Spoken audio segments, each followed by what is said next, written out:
दोस्तों, जैसा कि आप जानते हैं, पूरे ब्रह्मांड में जितनी भी वस्तुएं मौजूद हैं वो सब छोटे छोटे सब्सटेंसेस से मिलकर बनी होती हैं। और ये सब्सटेंसेस अनगिनत छोटे छोटे कणों से मिलकर बने होते हैं, जिसे परमाणु या एटम कहते हैं। और हम आपको बता दें, शुरुआती समय में एटम को ही दुनिया का सबसे छोटा कण माना जाता था।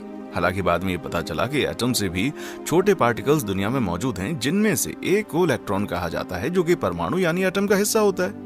तो चलिए दोस्तों, आज के इस वीडियो में हम जानने की कोशिश करते हैं कि इलेक्ट्रॉन की खोज किसने और कब की, और इलेक्ट्रॉन को ढूंढने के पीछे कहानी क्या है। बने रहिए वीडियो में हमारे साथ आखिर तक, इलेक्ट्रॉन के इस अद्भुत आविष्कार का पूरा इतिहास जानने के लिए। दोस्तों, इलेक्ट्रॉन की खोज में जानने से पहले ये जानना जरूरी है कि परमाणु या एटम होता क्या है। आपको ये तो पता होगा कि दुनिया में हर वस्तु, चाहे वो निर्जीव है या फिर सजीव, परमाणु की बनी होती है। परमाणु दुनिया का सबसे छोटा कण माना जाता है, जो कि इलेक्ट्रॉन, न्यूट्रॉन और प्रोटॉन से मिलकर बना होता है।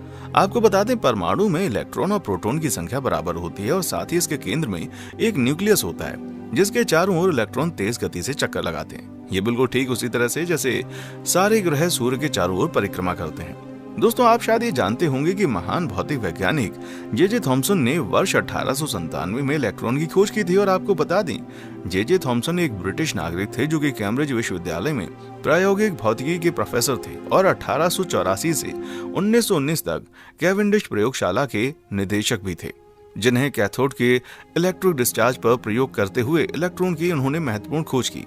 दोस्तों, अगर शुरुआती बात करें तो कैथोड रे पर अध्ययन साल 1854 में शुरू हुआ, जब एक जर्मन भौतिक विज्ञानी जूलियस प्लकर ने तकनीकी सहायक हेनरिक गीसलर ने वैक्यूम ट्यूब में सुधार किया। प्लकर ने 1858 में ट्यूब के अंदर 2 इलेक्ट्रोड को सील करके और हवा को पूरी तरह निकाल के और इलेक्ट्रोड के बीच विद्युत प्रवाह को मजबूत करके कैथोड किरणों की खोज की थी। और इस खोज के दौरान उन्होंने अपनी कांच की नली की दीवार पर एक हरे रंग की चमक देखी थी, और इसका श्रेय कैथोड से निकलने वाली किरणों को दिया जाता था।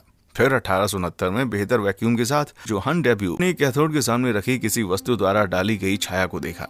छाया ने सिद्ध किया कि कैथोड किरणें कैथोड से उत्पन्न होती हैं। फिर साल 1879 में अंग्रेजी भौतिक विज्ञानी और रसायनज्ञ विलियम क्रुक ने कैथोड किरणों की जांच की और पाया कि वे एक चुंबकीय क्षेत्र द्वारा मुड़े हुए थे। उनके मुड़ने की दिशा से उन्होंने ये पता लगाया कि वो नेगेटिव चार्ज पार्टिकल्स हैं, क्योंकि इनके व्यवहार बिल्कुल विद्युत की तरह ही थे। आपको बता दें, क्रुक्स का मानना था कि cathode ray electric field charge particle थे। हालांकि उनके काम ने इस मुद्दे को सही से सुलझाया तो नहीं। कैथोड किरणें प्रकाश के समान पार्टिकल्स या रेडिएशन हैं।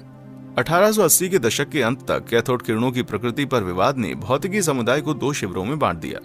क्रुक्स से प्रभावित अधिकांश फ्रांसीसी और ब्रिटिश भौतिकविदों ने सोचा कि कैथोड किरणें विद्युत आवेशित कण थे, क्योंकि वे चुंबक से प्रभावित होते थे। और दूसरी ओर अधिकांश जर्मन भौतिकविदों का मानना था कि किरणें तरंगे हैं, क्योंकि वे सीधी रेखाओं में यात्रा करती हैं और ग्रेविटी से भी प्रभावित नहीं होती। फिर तकरीबन 1892 में कैथोड किरणों की प्रकृति पर एक और महत्वपूर्ण परीक्षण किया गया कि वे इलेक्ट्रिक फील्ड से कैसे प्रभावित होती हैं, जिसे जर्मन भौतिक विज्ञानी हेनरिक हर्ट्ज ने किया था। और उन्होंने अपने परीक्षण के हवाले से बताया कि कैथोड किरणों पर तब कोई इफेक्ट नहीं हुआ जब उन्हें 2 अपोजिटली चार्ज प्लेट से गुजारा गया।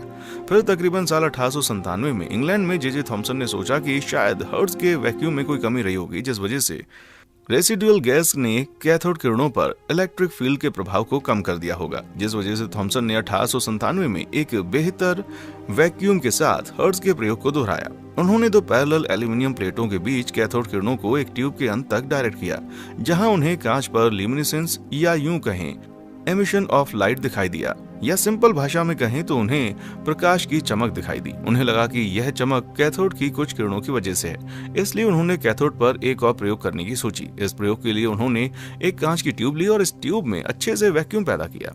इसके बाद थॉमसन ने ट्यूब के दोनों ओर इलेक्ट्रोड, कैथोड और एनोड लगा दी और फिर इन इलेक्ट्रोड के सिरों पर 10,000 वोल्ट से जोड़ दिया गया। तो फिर यह पाया गया कि कैथोड से एक प्रकार की किरणें उत्पन्न होती हैं और ये किरणें सीधी रेखा में एनोड की तरफ गति करती हैं।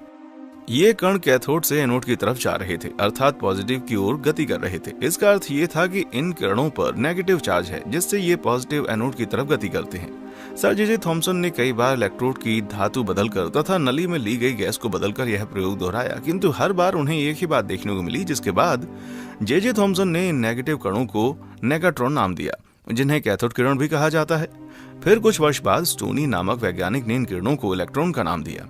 दोस्तों, कैथोड रेज पर हुए एक्सपेरिमेंट यानी इलेक्ट्रॉन की खोज पर शुरुआती समय में वैज्ञानिकों का विश्वास इसलिए नहीं बन पा रहा था क्योंकि 19वीं शताब्दी की शुरुआत में जॉन डाल्टन नामक वैज्ञानिक ने अपना एक अलग परमाणुवाद का सिद्धांत दिया था, जिसको कि बहुत लंबे समय तक सभी लोगों के द्वारा माने रखा गया।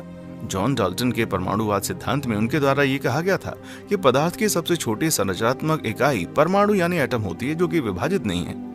मतलब ये दुनिया की सबसे छोटा कण है जिसे तोड़ा नहीं जा सकता।